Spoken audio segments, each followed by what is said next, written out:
Традиционное мероприятие по подведению итогов работы системы здравоохранения Сибая за прошедший год состоялось накануне в Центральной городской больнице. В нем приняли участие глава администрации Рустем Авзалов и его заместитель по социальным вопросам Гузели Шимгулова.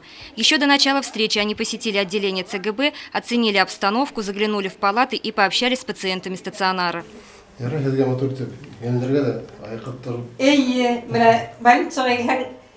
Yaşagiler gelip gider, kuderler, ben atlayalmayadım, kişi günümün uyum durup, havdaysam, ben karaylar, şu hatlı sakana tavuş bir hem sanitarkalar ministrada yugurup gelip giderler, şu hatlı хороший, дружный коллектив, indi, прям меня окшай в больнице. Планомерная работа системы здравоохранения города направлена на повышение качества и доступности медицинской помощи населению Сибая и районов Зауралья. В этих целях на базе горбольницы функционирует межмуниципальный центр для оказания специализированной помощи. В его состав входит первичное сосудистое отделение с блоком интенсивной терапии, травматологический центр второго уровня, онкологический и перинатальный центры. В течение года в отделениях круглосуточного пребывания получили стационарное лечение 14 061 человек. В целях повышения доступности медицинской помощи при сохранении качества лечения развернуты также дневные стационары педиатрического, терапевтического, психиатрического профиля. Общее число мест, в которых 114. Кроме того, активно функционирует Центр здоровья, где проводятся массовые скрининговые акции для раннего выявления социально значимых заболеваний. Об этом и других моментах работы отрасли в своем докладе рассказал главный врач ЦГБ Азамат Ахмадулин. Однако основными параметрами состояния здоровья населения является сохранение медико-демографических показателей. В город Сибай были сохранены и закреплены положительные демографические тенденции прошлых лет. Город Сибай – один из немногих территорий, где в течение ряда лет сохраняется положительный естественный прирост населения. В 2015 году плюс 2,1, в 2016 2,3, в 2017 1,5. Ну, это, я считаю, очень хороший показатель, но учитывая то, что рождаемость у нас значительно снижается не только по республике, в том числе и по России. Показатель смертности населения в городе Сибай ниже, чем среднее значение по республике Башкортостан.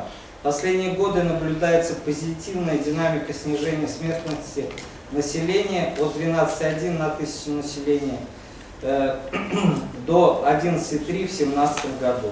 Существенное влияние на эти показатели оказывает повышение качества оказания медпомощи, внедрение интернет-мониторинга и регистра беременных женщин. Одним из резервов по снижению младенческой смертности является отлаженная система дородового обследования будущих мам.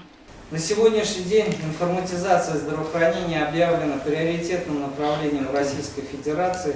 Получил дальнейшее развитие Центр удаленных консультаций с использованием телемедицинских технологий.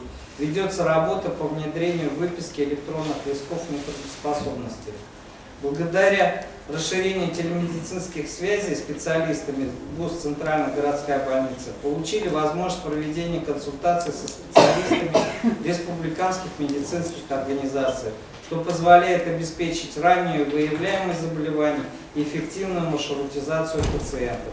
Вопросы, связанные с деятельностью лечебно-профилактического учреждения, прозвучали в этот день и в докладах других выступающих. Особое внимание горбольницы уделяется запущенному в прошлом году проекту «Открытая регистратура», который направлен на повышение доступности и качества медицинской помощи, создание комфортных условий пребывания пациентов в медицинских учреждениях.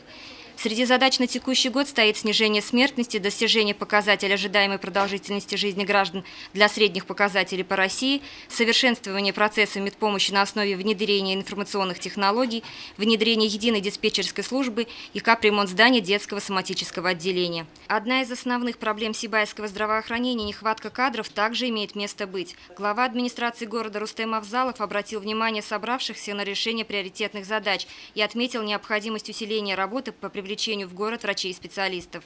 В республике такого нет, ни одного города, как оборудование, именно медицинское оборудование, при том, что износ там 9% составляет всего лишь, да, мы его не можем в полном объеме запустить. Людей потому что не хватает, специалистов не хватает. И как раз таки вот в этом начале, да, мы сейчас занимаемся вопросом, что у нас сейчас стоит там гостиница, да, никому уже не нужная, институт закрылся аграрный, создавать все-таки малосемейное жилье. Как и полагается, при подведении итогов чествуют отличившихся сотрудников. За организацию качественной и доступной медицинской помощи в современных условиях по итогам работы 2017 года благодарственными письмами учреждения были отмечены Евгений Рудометкин, Гульсум Муламухаметова, Ильгиз Тагиров, Миниса Шарипова и Наиля Кудашева. Наше отделение отработало успешно. У нас 24 койки, дети проходят стационарное лечение практически.